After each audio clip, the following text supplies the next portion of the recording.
muchas gracias por vuestra asistencia. Bueno, os presento a Isabel Oliver, ella es presidente del Ateneo Blasco Ibáñez.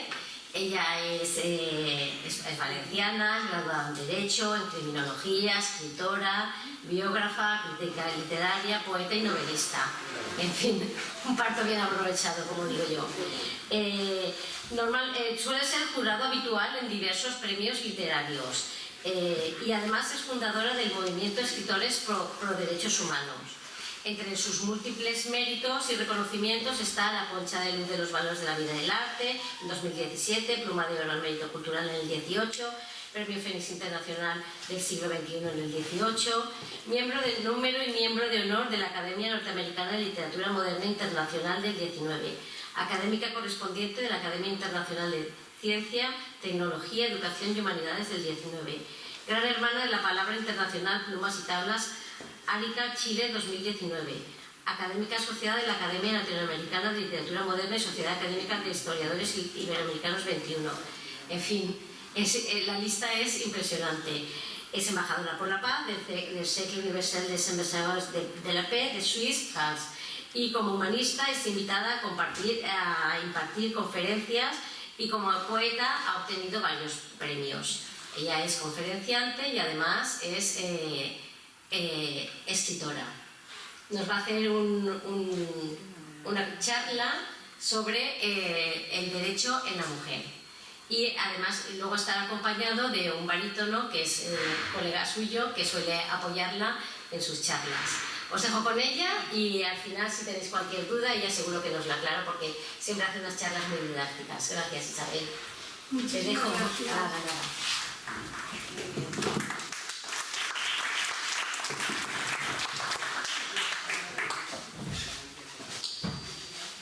Buenas tardes.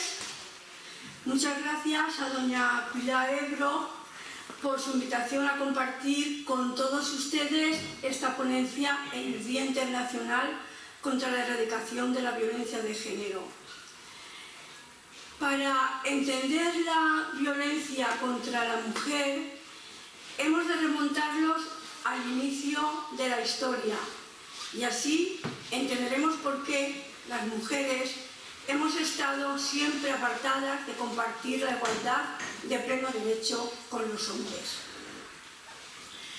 Hace ya bastantes años, cuando empecé la carrera de Derecho, hubo una asignatura que junto con el Derecho Romano me fascinó y esa asignatura fue el Derecho Natural. El Derecho Natural aprendí que es hijo de la filosofía. Desde la era primitiva, el hombre quedó asombrado y enfrentado a un mundo lleno de misterios que no entendía. Eran fenómenos naturales, pero que escapaban a su comprensión y le atemorizaban. Y en palabras de Aristóteles, como el hombre tiende naturalmente a saber, por eso el hombre desarrolló la necesidad psicológica de hallar una explicación a aquello que le inquietaba y que no comprendía. Y en tal intento recurrió al expediente más simple, apeló a la vía de lo sobrenatural, inventó a los dioses, el sol y el agua, y a ellos rendía pleitesía. Buscó una explicación en las divinidades, que son las que según ellos gobernaban el mundo, los fenómenos naturales, las cosas y, como no, también al hombre. Todas las mitologías, tanto orientales como occidentales, son ejemplo de esta actitud. Todos tienen sus dioses, sus mitologías, pero más o menos confluyen. Tuvieron que pasar muchos siglos y solo cuando la humanidad alcanzó una mayor intelectualidad estuvo en situación de dar el paso desde lo teológico a lo filosófico, es decir, del mito al logos, de la explicación sobrenatural a la explicación natural y racional. Este proceso se realiza en los siglos VII y VI antes de Cristo, en China, India y Grecia principalmente, y sorprende mucho que en culturas tan dispares y alejadas entre sí se dé simultáneamente. De esta forma ha nacido la filosofía. Etimológicamente significa amor o tendencia hacia el conocimiento de las cosas. Y debido a esa tendencia humana de adentrarse en el conocimiento del hombre, fue dándose respuestas y nacieron las distintas reflexiones filosóficas. La filosofía sobre la naturaleza, sobre la psicología, sobre la ética, sobre la lógica, el arte, la historia. Por lo tanto, nada tiene de particular, por consiguiente, que la reflexión filosófica se proyectase también desde sus comienzos sobre el derecho, siendo la realidad jurídica una de las que más próxima y cotidianamente afectan al hombre. El derecho natural, en su sentido más tradicional, es aquel ordenamiento que brota y se funda en la naturaleza humana, no debiendo su origen, por tanto, a la voluntad normativa de ninguna autoridad, como ocurre con el derecho positivo. Todos sabemos que normalmente las leyes se van haciendo cuando hay una necesidad para ponerlas positivamente, es decir, cuando hay una rebelión, cuando hay una protesta masiva, pues después se ponen leyes para intentar solucionar esos problemas. El derecho va siempre por detrás de la iniciación de la gente. La fundamentación de este derecho en la naturaleza humana tiene una consecuencia de gran trascendencia. Si se afirma la existencia del derecho natural, tiene que admitirse que el derecho positivo debe inexorablemente atenerse en sus prescripciones a las de aquel, lo que acabo de decir. Pues en el ordenamiento jurídico que conculcase los mandatos y prohibiciones del derecho natural estaría violentando las tendencias de la naturaleza humana. Por lo pronto, la subordinación es ontológica. Las leyes humanas incorporan la justicia de la ley natural para aplicarla a las concretas relaciones de la convivencia social, pero toda su fuerza la reciben precisamente de esa referencia a la ley. De tal manera que un precepto positivo que la contradiga podrá tener la apariencia de ley, pero no lo será realmente por carecer de la esencia de ley. Santo Tomás expresa en un célebre pasaje: toda ley humana tiene razón de ley en tanto en cuanto se deriva de la ley natural. Si en algo se separa de la ley natural, no será ley, sino corrupción de ley. Esta tesis que esgrime Santo Tomás empezó hace 28 siglos, con el nacimiento de la filosofía, y no solo a día de hoy no ha perdido su vigencia, sino que se ha afirmado como parte fundamental de todo ordenamiento jurídico.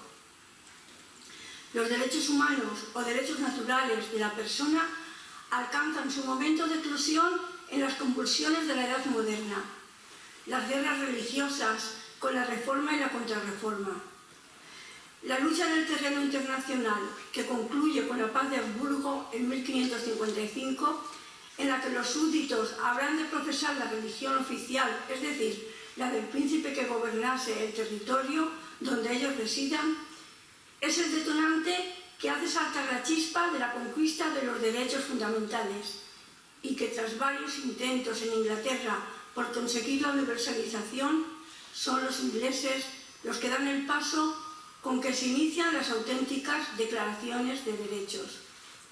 Pero no es en las islas, sino en las colonias americanas, en el momento mismo de acceder a su independencia, cuando se da este fenómeno.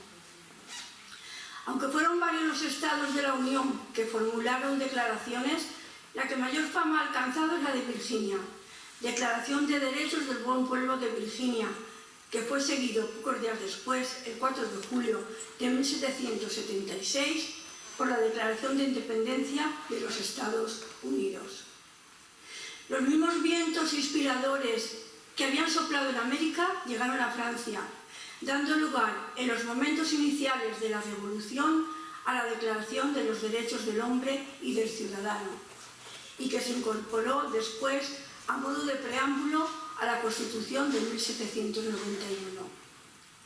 Hay que esperar hasta 1948 para que se sancione la tutela de estos derechos con rango supranacional. Aún así, 8 estados se negaron a ratificarlo. Hoy, los derechos fundamentales están recogidos en todas las constituciones democráticas, también en la nuestra de 1978. Pero hay que fijarse en que una cosa es que estén recogidas y otra que efectivamente se apliquen. Si el sentimiento de lo justo y lo injusto ha latido en la humanidad desde antes del despertar del principio filosófico, y ese sentimiento es una herencia de transmisión natural que ha dado paso a las leyes fundamentales, ¿por qué ese reconocimiento no ha sido de igualdad desde el principio, tanto para hombres como para mujeres? Una respuesta puede ser que desde antes del inicio del movimiento filosófico los hombres ya dominaban a las mujeres. Las organizaciones sociales estaban dirigidas por hombres y el derecho de propiedad ha sido el primero que jurídicamente se ha protegido. Pero el patrimonio del cabeza del grupo comprendía sus tierras, sus animales, sus siervos, sus hijos y su mujer. Por lo tanto, el derecho de la mujer a la igualdad está anulado y ni siquiera se plantea su existencia en un ordenamiento jurídico de fuerte dominio masculino. Sin embargo, la mujer a lo largo de la historia ha demostrado capacidad intelectual y emocional suficiente para ser equiparada en términos de igualdad. ¿Qué pasó en algún momento de la historia y aún de la prehistoria para que las mujeres hayamos llegado al siglo XXI de la era contemporánea sin haber alcanzado la igualdad de pleno derecho? Las evidencias de culturas en las que las mujeres ejercían algún tipo de poder o derecho prevaleciente son numerosas. Textos antiguos, esculturas y monumentos muestran memoria de aquellos lugares donde las mujeres gobernaban y que unos autores tienen por cierta y otros por leyenda. Así, Bachofen rescata de los anales de la historia de Grecia la existencia de las amazonas, recopila testimonios de ellas en textos de Pausanias, Esquilo y Heródoto. Encuentra vestigios de la batalla final en la que se rindieron a los hombres en Atenas, Olimpia y en otras pequeñas ciudades. Entre los años 1000 y 500 a.C., según cuenta Heródoto, vivieron las amazonas libias, que gobernaron en Libia y Numidia. Conquistaron Siria y la costa del río Caucasus. Se habla de la existencia de amazonas en Persia, las llamadas temodontinas, de las que se dice que no podían casarse sin haber matado antes a 3 hombres. Se habla de reinas guerreras en Irlanda. En Japón, las mujeres eran emperatrices en el siglo IV y lo fueron durante 2 siglos hasta las reformas Taika. El feudalismo y la cultura samurái presionaron para apartarlas y derogar sus derechos. Pero si existe la posibilidad de que la mujer fuera reconocida en tiempos inmemoriales, no solo igual que el varón, sino incluso por encima de él, la pregunta del porqué del cambio tan radical experimentado es inevitable. Por no irnos a una cultura alejada del mundo occidental, tomemos como ejemplo a los griegos. Según Hesíodo, entre los primeros dioses, la diosa primordial era Gea, la tierra. De ella nacen sus descendientes, incluyendo a su propio marido, Urano. Vemos como hay un matriarcado divino que, lógicamente, dado que es creación de la necesidad humana, está presente en el curso de la dirección social y, por tanto, afecta a las mujeres con presupuestos de poder. ¿Cuándo y por qué se llegó a la conveniencia masculina de cambiar el predominio femenino por el masculino? Es algo que se presta a distintas tesis por lo incierto de su exactitud. Como hemos visto antes, las mujeres eran capaces de guerrear e incluso de conquistar territorios dominados por hombres.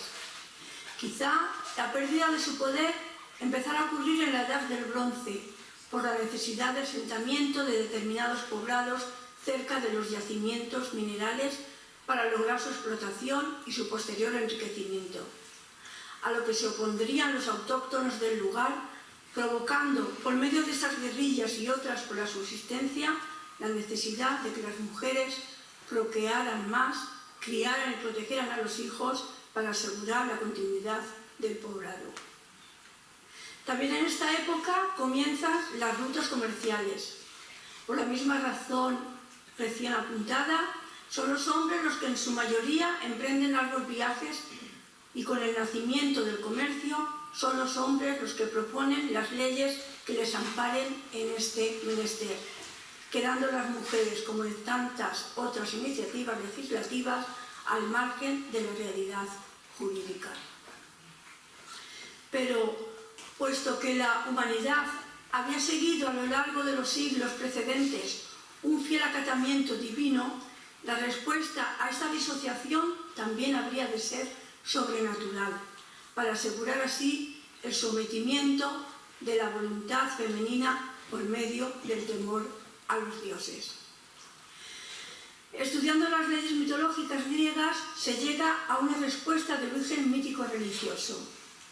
Para los atenienses, la población debe elegir a una divinidad protectora para la ciudad. Los dioses convocados son Minerva y Neptuno. Las mujeres, que eran más en número, votaron a Minerva. Neptuno fue elegido por los varones, que quedó en minoría. El dios, lleno de ira, invadió con las olas del mar la tierra y solo pudo calmarle un triple castigo para las osadas mujeres: la pérdida de su derecho al voto, de su nombre para sus hijos y la del nombre de ateniense, tres cosas que hasta entonces habían poseído por derecho. El asalto a la democracia quedaba así justificado y resuelto por medio de esta metáfora por la que el dios masculino, que no consiente en su derrota por la fuerza, establece el dominio, la preponderancia del derecho paterno y la sumisión jurídica y social de las mujeres. Otro ejemplo lo tenemos en el mito de la creación de la primera mujer de una costilla del primer hombre y su posterior expulsión del paraíso por desobedecer el mandato divino, que condena a la mujer a sufrir con resignación la dominación masculina. Ya en el siglo I, San Pablo escribía: así como la Iglesia se ha sometido a la voluntad de Dios, la mujer debe someterse a la voluntad de su marido. Otra de las múltiples respuestas puede estar en la vulnerabilidad psicológica y física del hombre durante la pubertad. La necesidad de afianzarse en los valores masculinos y desligarse de la madre, la carencia de un signo externo de su madurez sexual y de su capacidad generadora, como es la menstruación en la mujer, son factores que actúan en detrimento de la psicología masculina.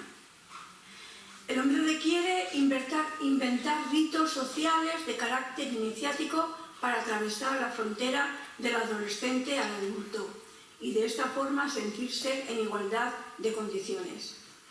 Todavía hoy, entre ciertos aborígenes australianos, se practica una iniciación masculina que sustituye al desarrollo menstrual en la mujer. Dicho rito consiste en provocar artificialmente un derramamiento de sangre en el órgano sexual de los varones con el objeto de purificarlos, igual que las mujeres se purifican una vez al mes. Otro motivo puede ser la dificultad en confirmar la paternidad.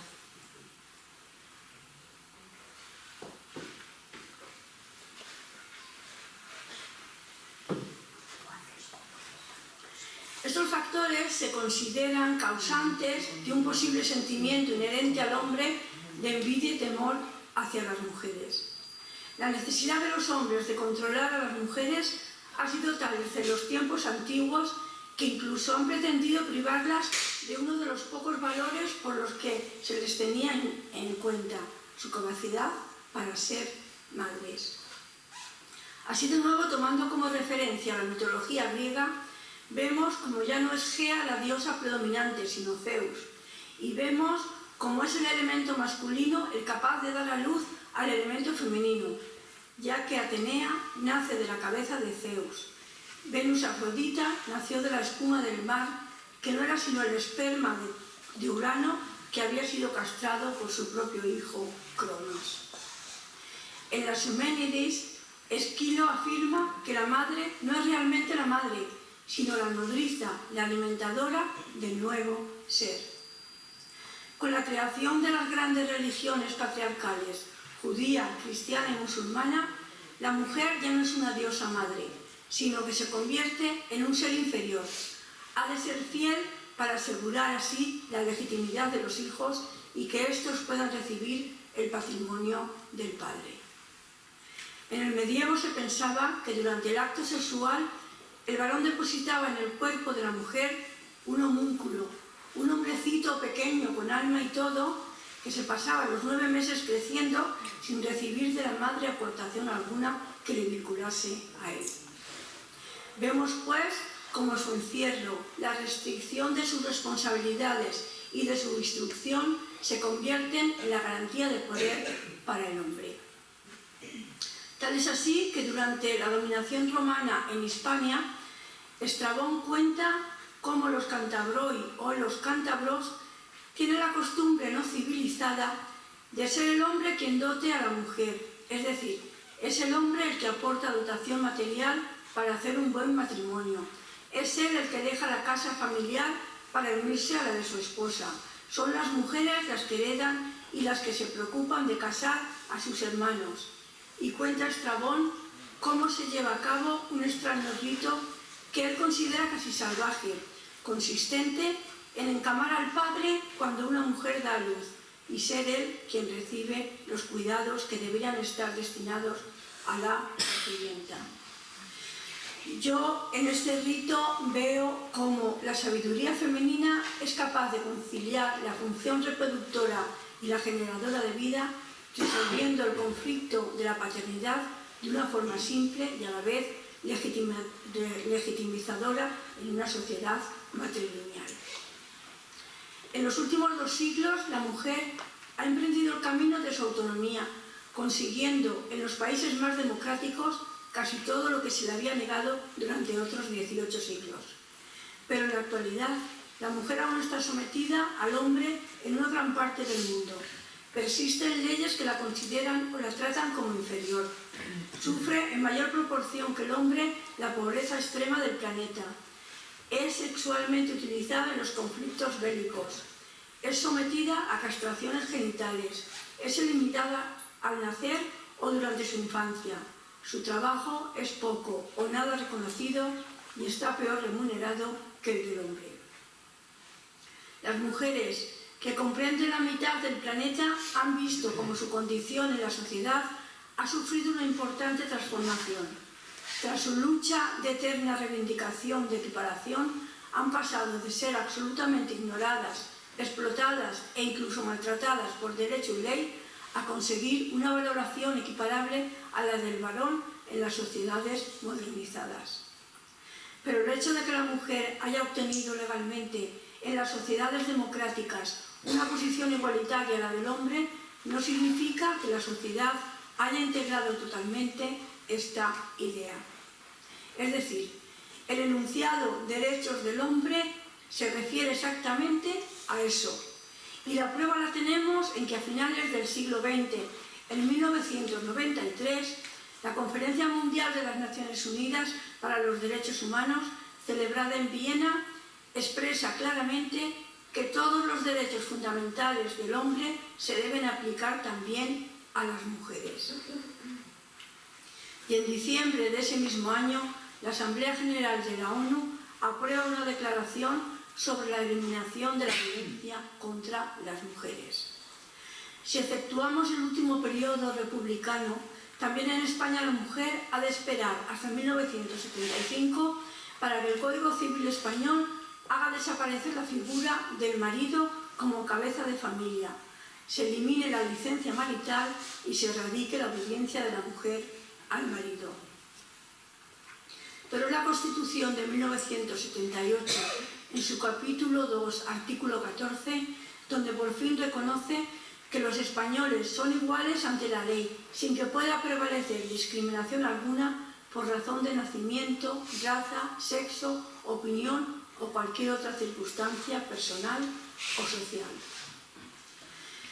Pero después de 46 años de reconocimiento legal de la igualdad entre hombres y mujeres, todavía hemos de luchar por hacerlo efectivo. La incorporación de la mujer al mercado de trabajo, es decir, al reconocimiento reglado, dando el salto desde la clandestinidad, se hace difícil de conservar. En épocas de crisis, las mujeres son las primeras en ser despedidas y cuando la recesión remite, las últimas en ser contratadas. Todavía hoy, los salarios en algunas empresas son un 20% menos para las mujeres por el desempeño del mismo trabajo. Las mujeres representan más del 50% de la población mundial y a pesar de eso, su presencia en las altas esferas del Estado en todo el mundo y todavía en el siglo XXI es inferior al 25%. Sin embargo, las estadísticas demuestran que el acceso de la mujer a la universidad en los países donde les está permitido cuenta con un mayor rendimiento intelectual y aprovechamiento que eleva el porcentaje al 60% de mujeres que acaban la carrera frente al 40% de hombres que lo consiguen. ¿Y cuántas veces estamos viendo menospreciada la capacidad intelectual de una mujer a favor de un hombre a la hora de acceder a un puesto de responsabilidad? En España fue necesaria la medida de paridad adoptada por el gobierno Zapatero para introducir la igualdad efectiva y este es un ejemplo que tras ser tímidamente aceptado está empezando a cundir en el campo empresarial. El derecho natural, convertido en derechos fundamentales por medio del positivismo jurídico, está sometido paradójicamente a una constante violación en su aplicación. Uno de esos derechos, el más antiguo y el que a día de hoy aún no está superado y que es la puerta por donde se entra a todas las demás violaciones de derechos humanos, es el de la igualdad. Hombres y mujeres pertenecen al mismo grupo humano. En la traslación de los derechos naturales al positivismo jurídico no se le ha dado participación a la mujer. Ella no ha aprobado la ley que permite enterrar hasta la cintura a una mujer por haber sido infiel al marido y recibir pedradas hasta que muere, mientras el hombre puede tener esposas tantas como pueda mantener. Ella no ha escrito la ley que permite la extirpación del clítoris, que le privará de por vida de sentir placer sexual solo por satisfacer la bárbara necesidad por parte del hombre de asegurarse la fidelidad. Ella no ha participado en la aprobación de la ley talibán que cada vez más oprime los derechos que una vez conquistaran las mujeres. Ella no ha aprobado la ley que permite encerrar en un corral durante 12 días sin más compañía que la de las bestias domésticas, sin ver a nadie y apenas sin comer a la niña cuando tiene su primera menstruación. Esto se da en países menos desarrollados y de culturas menos civilizadas desde nuestro punto de vista occidental, claro. Y este es un ejemplo de culturas donde en algunos rige el derecho no escrito o, en el mejor de los casos, coexiste con el derecho positivo en una alianza de brutal sometimiento hacia la dignidad femenina.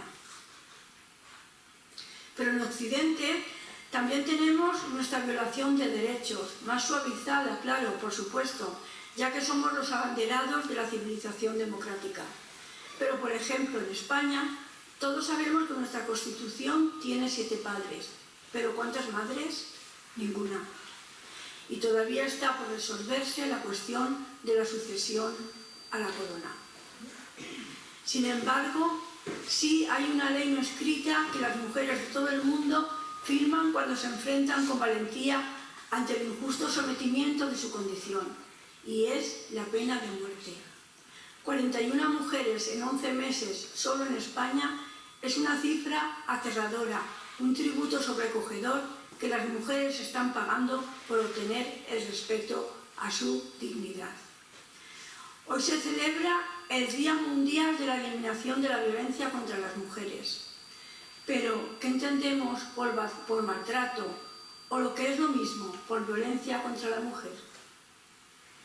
Según el convenio del Consejo de Europa, Estambul, 11 de mayo de 2011, la violencia contra las mujeres es una manifestación de desequilibrio histórico entre la mujer y el hombre que ha llevado a la dominación y a la discriminación de la mujer, privándola así de su plena emancipación.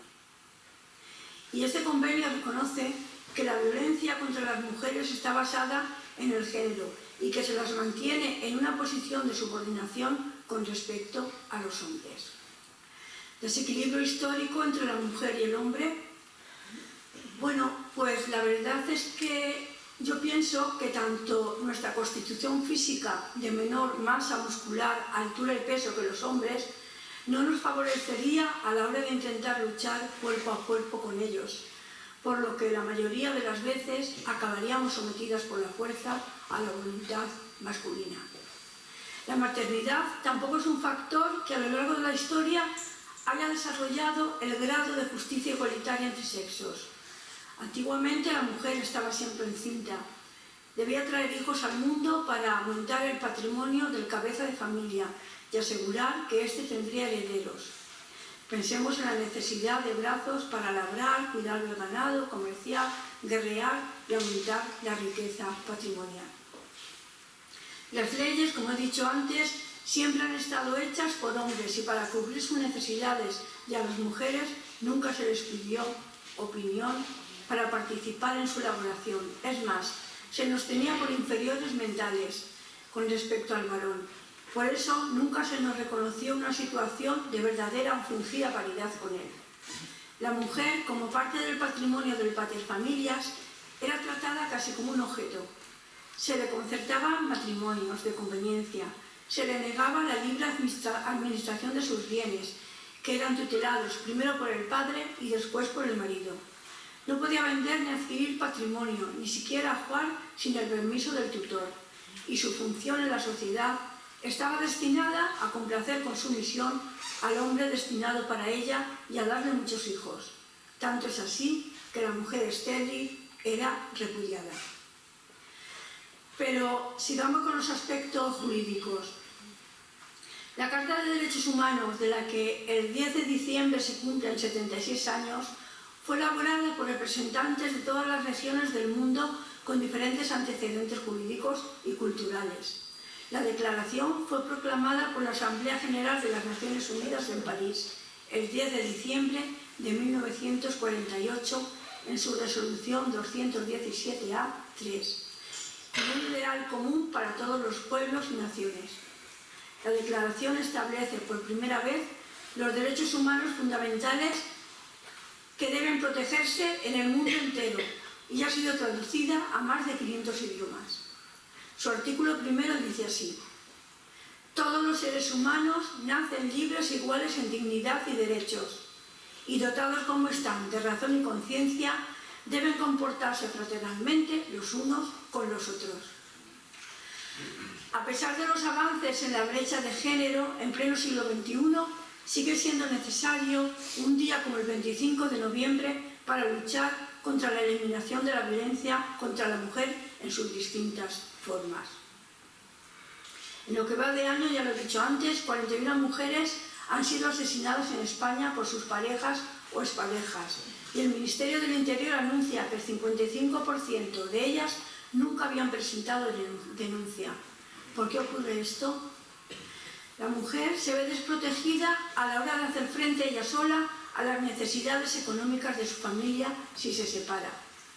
Sabe que su puesto de trabajo, si lo tiene, es mucho más precario que el de sus compañeros y aguanta los maltratos a la espera de que lleguen tiempos mejores.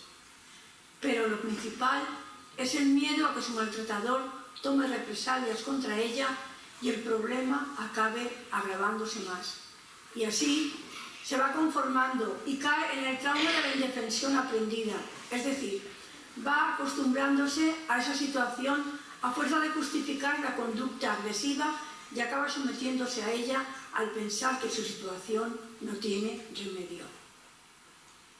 En 2004 se aprobó la actual ley contra la violencia de género con la intención de aumentar la protección de las mujeres que sufrían malos tratos por parte de sus parejas y exparejas y sensibilizar a la sociedad acerca de este problema de manera que no fuese solo tratado desde el Código Penal. Las mujeres no sufren solo maltrato a causa de la violencia de género, es decir, a manos de sus parejas o exparejas sentimentales. Hay muchas clases de violencia que la mujer sufre por el solo hecho de haber nacido mujer y por imposición social del rol que se le ha asignado en la cultura de la sociedad donde vive. Así, los expertos distinguen varias clases de violencia contra la mujer. Violencia económica. Corresponde a cualquier acción o acciones, sean estas directas o mediante la ley, que buscan una pérdida de recursos económicos patrimoniales mediante la limitación. Por ejemplo, las mujeres no pueden tener propiedades o hacer uso de su dinero o de sus derechos patrimoniales. Este tipo de violencia contra las mujeres es una de las más comunes, incluso en países con alto índice de desarrollo humano, e incluye todo tipo de acto que genere limitaciones económicas con la intención de controlar el dinero o privar de medios económicos para vivir de forma autónoma a las mujeres. Violencia laboral. Presente en decenas y decenas de países donde se dificulta el acceso de las mujeres a puestos de responsabilidad laboral o se complica su desarrollo en la empresa o estabilidad por el hecho de ser mujer.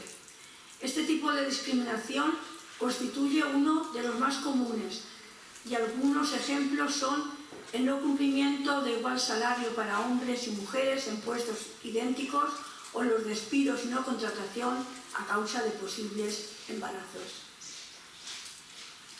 Violencia institucional es aquella que mediante la que funcionarios o autoridades dificultan, retrasan o impiden el acceso a la vida pública, la accesión a ciertas políticas e incluso la posibilidad de que las personas ejerzan sus derechos.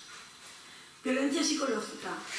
Puede darse en todo tipo de contextos, si bien la casa, la pareja y la familia suelen ser tres de los más comunes, que consiste en cualquier acción que sintamos que nos desagrada y nos degrada como personas o trata de controlar nuestras acciones o decisiones. Este tipo de violencia contra las mujeres no tiene por qué alcanzar el hostigamiento o la humillación, sino que puede manifestarse como acoso, restricción, manipulación o aislamiento, produciendo daños emocionales y perjudicando nuestro desarrollo personal, hasta problemas emocionales y psicológicos muy graves que han llevado a muchas mujeres al suicidio. La violencia psicológica suele ser la puerta de entrada hacia otros tipos de violencia, como la física o la sexual, por lo que debemos tener mucho cuidado si creemos que se están dando muestras de este tipo de violencia. Violencia física. Se traduce en cualquier acción que provoca daño o sufrimiento físico y afecte a la integridad de la persona. Hematomas, heridas, quemaduras y hasta un empujón es violencia física y jamás debemos excusarla. Violencia sexual. Toda acción que amenaza o viola el derecho de una mujer a decidir sobre su sexualidad y abarca cualquier forma de contacto sexual. La violencia sexual no se limita a forzar a una mujer contra su voluntad, sino a cualquier tipo de acoso, explotación, abuso o intimidación, sin importar si se da dentro o fuera del matrimonio o de cualquier relación. Victimización secundaria. Según la Ley 35 de 1995, del 11 de diciembre, de ayuda y asistencia a las víctimas de delitos violentos y contra la libertad sexual, dice: en muchas ocasiones el abandono social de la víctima a su suerte tras el delito, su etiquetamiento, la falta de apoyo psicológico, la misma intervención en el proceso, las presiones a que se ve sometida, la necesidad de revivir el delito a través del juicio oral, los riesgos que genera su participación en el mismo, etc., producen efectos tan dolorosos para la víctima como los que directamente se derivan del delito. Y el preámbulo de la Ley 4/2015 de 27 de abril del Estatuto de la Víctima del Delito dice: Para ello, es fundamental ofrecer a la víctima las máximas facilidades para el ejercicio y tutela de sus derechos, con la minoración de trámites innecesarios que supongan la segunda victimización, otorgándole una información y orientación eficaz de los derechos y servicios que le corresponden, la derivación por la autoridad competente, un trato humano y la posibilidad de hacerse acompañar por una persona que designe en todos sus trámites, no obstante la representación procesal que proceda, entre otras medidas. Por último, está la violencia simbólica, que es aquella que recoge estereotipos, mensajes, valores o signos que transmiten y favorecen el hecho de que se repitan relaciones basadas en la desigualdad, el machismo, la discriminación o la naturalización de cualquier rol de subordinación de las mujeres en nuestras sociedades. Se trata de un tipo de violencia contra las mujeres más difícil de erradicar, porque está anclado en la colectividad y la mera permisividad lo fortalece. Así, un chiste o la transigencia ante valores que tradicionalmente se han aceptado dificulta el cambio.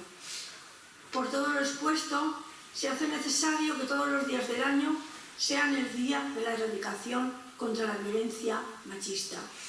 Dado que las mujeres son la mitad de la población mundial, deben tener la mitad del poder. Se trata de una igualdad indispensable que incluye el respeto por las diferencias y la consecución de los derechos fundamentales, la instrucción, la formación, el trabajo sin discriminación, la ciudadanía de pleno derecho, la sanidad y la justicia son reivindicaciones que pueden parecer humillantes por lo justo de su causa y que deberían haberse logrado desde el inicio de la humanidad. Y termino con una reflexión. ¿Cómo se puede hablar de modernidad cuando una mitad del mundo no disfruta total y completamente de su condición de ser humano? Muchísimas gracias.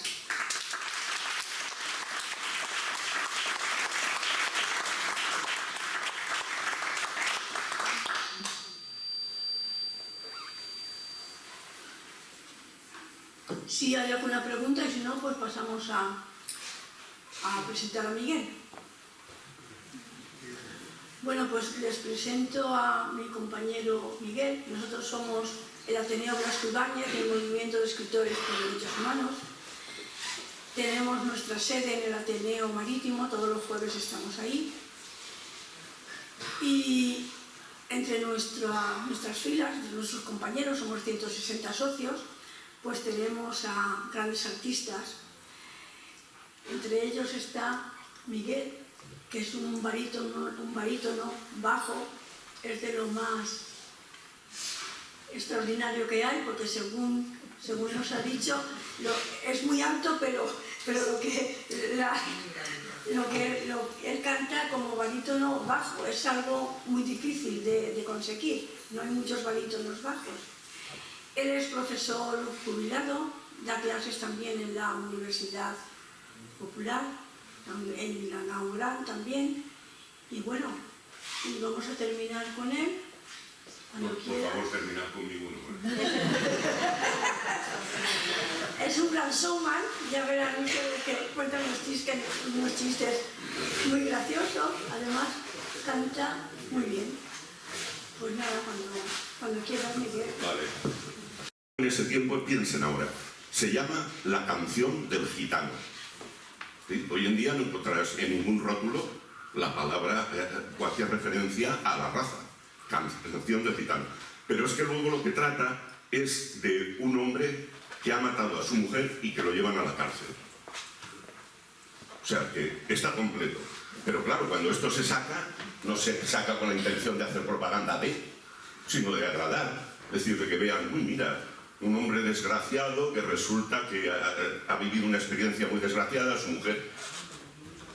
Sí, una barbaridad para que guste. Y voy a intentar, pues, cantarles esto, la canción de... En la cárcel de Villa, hoy me van a encerrar, pues los jueces castigan el delito de amar.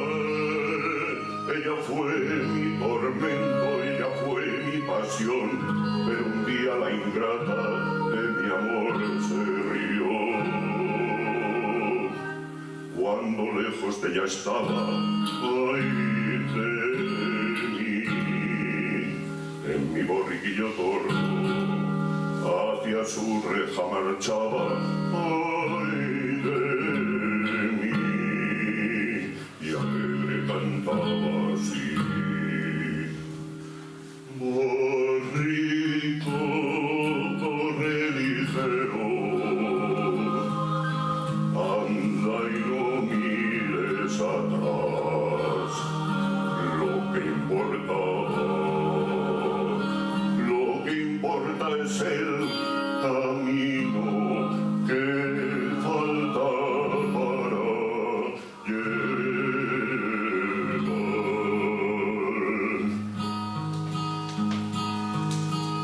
Por sus malas acciones le partí el corazón, pues el mío partió, lo dejó su traición, y los hombres ahora me querrán castigar.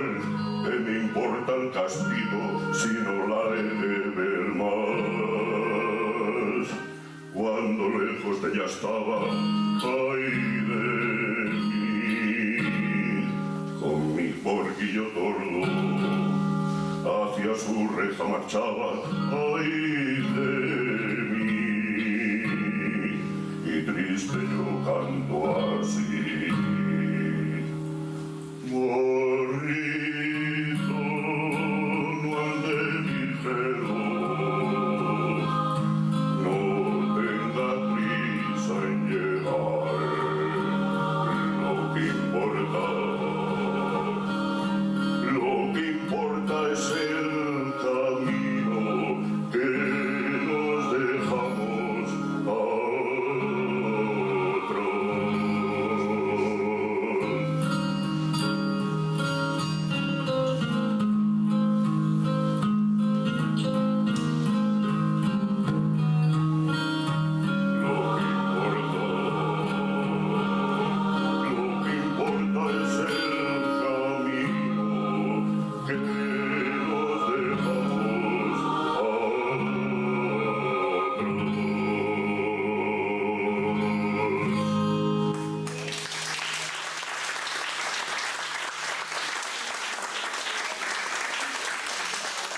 Pero no todas las anécdotas son tan fuertes como esta, pero sí que es cierto que hay mucho arte basado en cosas de estas y que incluso puede criticarse. Pero el arte, hay que tener en cuenta, Picasso decía que el arte consiste en hacer que una mentira parezca verdad. O sea, cuando ustedes ven una estatua de una mujer, es una piedra, no es una mujer. Y esa mujer en mentira, que parece que es verdad, eso es arte, ¿no? Entonces, cuando oímos canciones de este estilo, o vemos óperas de tal, o leemos literatura de cual, pues tenemos que tener en cuenta eso. Es decir, que normalmente los escritores, músicos, etcétera, lo que hacen es escribir para que les guste a la gente. Porque aparte de todo eso, suelen vivir de eso. Otra anécdota, por ejemplo, era 1942, aproximadamente. Pedro Junco, un chaval de 23 años, guapetón, músico, con mucho éxito entre las mujeres, no sé si entonces ganaba dinero, cogió la tuberculosis. Y entonces él tenía una novia y decidió pues decirle que por el bien de ella, ya que él estaba enfermo y que probablemente iba a morir, pues despedirse de ella. Y bueno, ustedes tengan en cuenta, además lo saben, lo que ahora es el sanatorio de enfermos terminales de Portaceli era el sanatorio de tuberculosos, y la tuberculosis hasta los años 70 no tenía prácticamente cura, es decir, era terrible. Durante la Guerra Civil se calcula que en Madrid murieron 75.000 personas de tuberculosis. Solo eso, ¿no? Entonces él escribió un bolero que se hizo totalmente famoso después de que él muriera.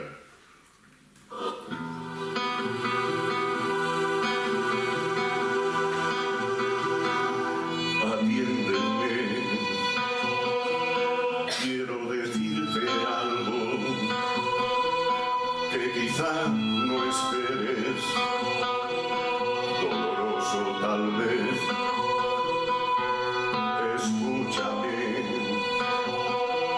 que aunque me duela el alma, yo necesito hablarte y así lo haré. Nosotros, que fuimos tan sinceros que desde que nos vimos amándonos estamos. Nosotros, que del amor hicimos un sol maravilloso, romance tan divino. Nosotros, que nos queremos tanto, debemos separarnos, no me preguntes más, no es falta de cariño, te quiero con el alma, te juro que te adoro y en nombre de este amor y por tu bien te digo adiós.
Otra anécdota. ¿Es real la anécdota que ha contado? Es real. O sea, yo nada más miento que 6-7 horas diarias, pero ahora no es mi hora de mentir. Ya pasó la hora. Bien, estamos en los años 30, la época del tango, y entonces Enrique Santos Discépolo, que es uno de los pues compositores, letristas más que nada del tango, tiene una experiencia. En realidad son dos experiencias que se mezclan. Por un lado iba con un amigo y tal, y de repente ve a una antigua novia de este amigo y le dicen: hola, mira, Marta, ¿cómo se llama? Tal. Dice: no, ya no estamos juntos. Ahí se quedan. Y la otra experiencia fue que se fueron. Él fue a un sanatorio de tuberculosos y conoció a un matrimonio que los dos tenían la tuberculosis, pero que guardaban su dignidad, que no se les viera enfermos, etcétera, aunque se sabía que estaban condenados, ¿no? Pero lo que pasó es que él pensó que era tan doloroso que le apetecía emborracharse para olvidar, ¿no? Y escribió este tango que dice así. Vamos a ver.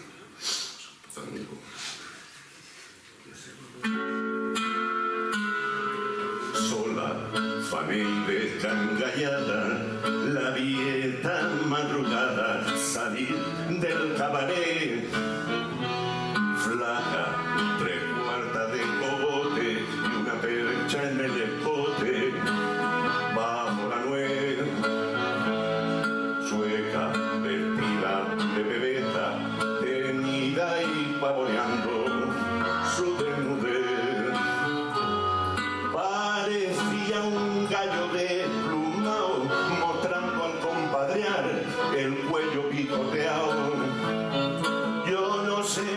cuando no aguanto más y abrirla así rajé para no llorar y pensar que hace 10 años fue mi locura, que llegué hasta la traición por su hermosura, que esto que hoy es un cascajo fue la dulce metedura donde yo perdí el honor, que chiflao por su belleza le quité el pan a la vieja, me hice ribechador, que quedé sin un amigo, que viví de mala fe, que me tuvo de rodillas sin moral hecho un mendigo cuando se fue. Nunca pensé que la vería en un requiem caimpache tan cruel como el de hoy. Miren, si no es para suicidarse, que por ese cachivache sea lo que soy. Fiera venganza la del tiempo que le hace del desecho lo que un amor. Y este encuentro me ha hecho tanto mal que si lo pienso más termino envenenado. Y esta noche me emborracho bien, me mamo bien mamao para no pensar.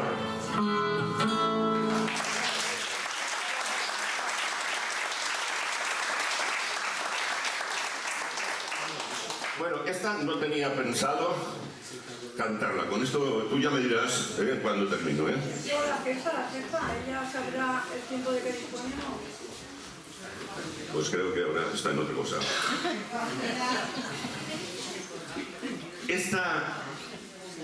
Esta romanza es una romanza que tiene fama de que la compañía que monta esta zarzuela se arruina.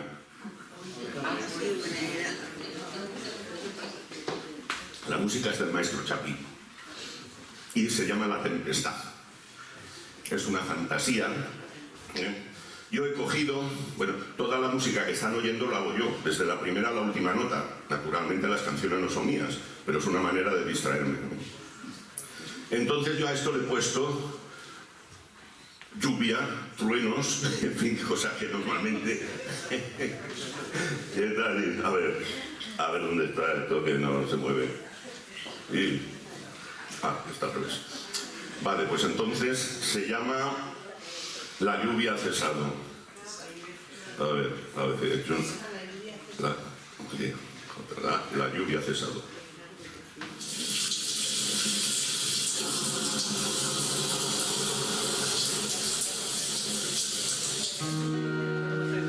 La lluvia ha cesado, alejas el trueno, el cielo nublado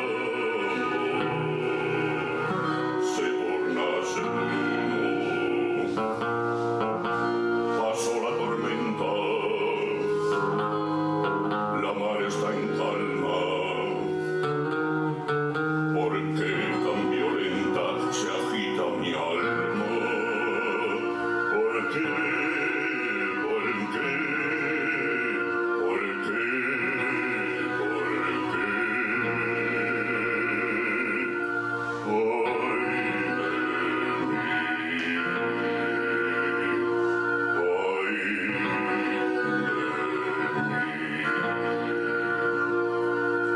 Eternamente ruge la tempestad aquí.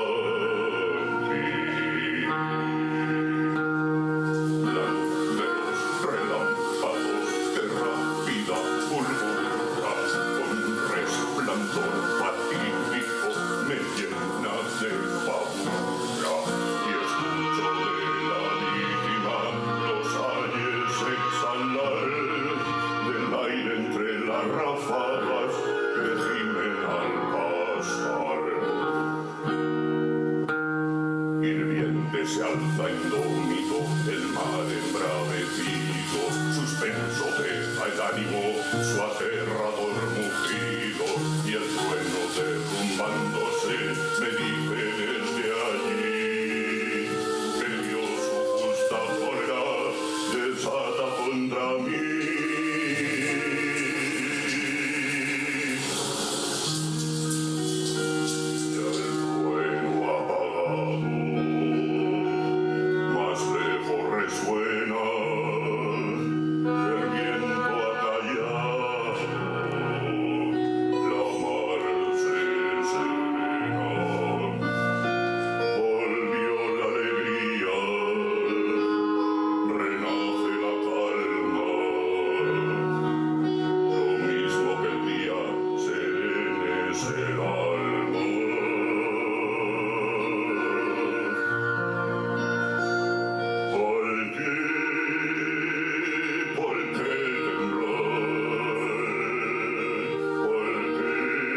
está sin nubes, azul está la mar, porque tembló.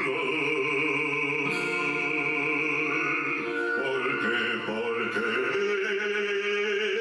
tembló.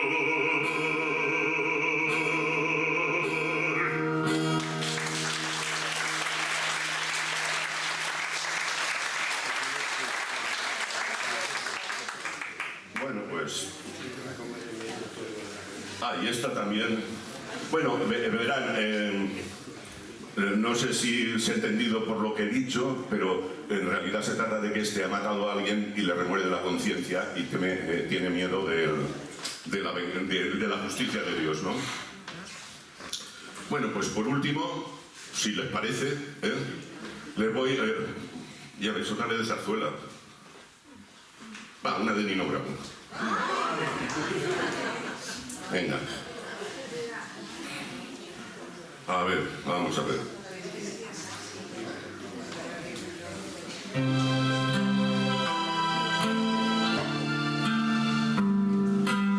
Hay una chica que es igual, pero distinta a las demás. La veo todas las tardes por la playa pasear y no sé de dónde viene y no sé a dónde va. Hace tiempo que sueño con ella, solo sé que se llama Noelia. Hace tiempo que vivo por ella y solo sé que se llama Noelia.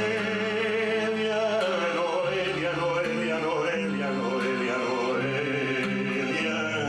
Noelia, Noelia, Noelia, Noelia, Noelia. Yo quiero hablarle de mi amor, pero ella da la espalda y se va. Parece que me va a llamar y luego huye sin hablar. Hace tiempo que sueño con ella, solo sé que se llama Noelia. Hace tiempo que vivo por ella y solo sé que se llama Noelia. Noelia, Noelia, Noelia, Noelia, Noelia. Noelia, Noelia, Noelia, Noelia, Noelia. Hace tiempo que no he vuelto a verla. Ya no sé qué será de Noelia. Por las noches la busco en la playa y en el silencio yo grito Noelia. Noelia, Noelia, Noelia, Noelia, Noelia. Noelia, Noelia, Noelia, Noelia, Noelia. Noelia, Noelia, Noelia, mi vida es Noelia.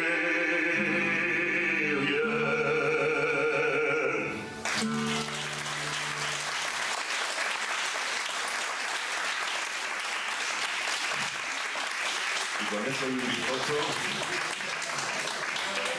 Muchísimas gracias de verdad por vuestra participación de forma completamente altruista. Sabéis que ellos no cobran por venir, no lo hacen de forma altruista y entonces os agradezco de verdad vuestro tiempo y vuestra sabiduría. Aprovechar para comentar el teatro, claro.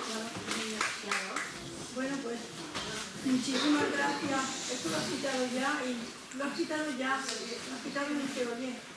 Claro, es que te lo he quitado de aquí. Para que no hablaran más. Es un minuto, solo os va a hacer un comentario breve. Vale, ya puedes.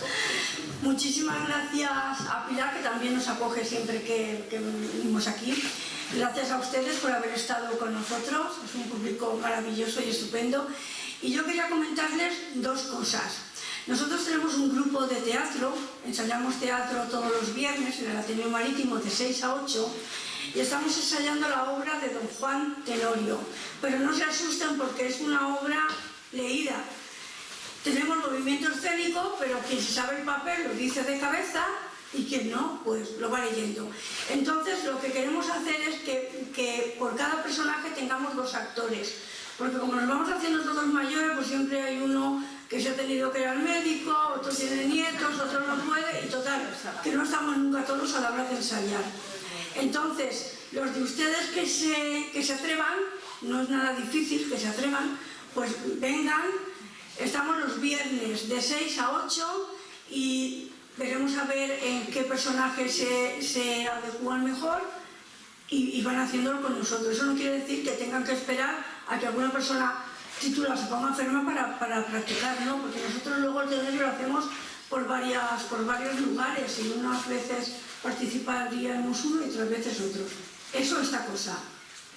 La otra es que a partir del día 7 de enero, el día después de Reyes, en el centro de mayores del centro del Grau, que supongo que todos lo conocerán, está donde está la estación del metro, un poquito más arriba, en la calle Jerónimo de Montsoriu, número 18, pues voy a empezar a dar clases de poesía. Está la matrícula abierta, es gratuita, y pues nada, enseñaré humildemente lo que yo sé: poesía con métrica, poesía de verso libre, aprenderemos a leer, a declamar, haremos también, cuando estemos un poquito más cogidos y estemos más asentados en el tema de la dominación poética, pues iremos a distintos lugares a recitar.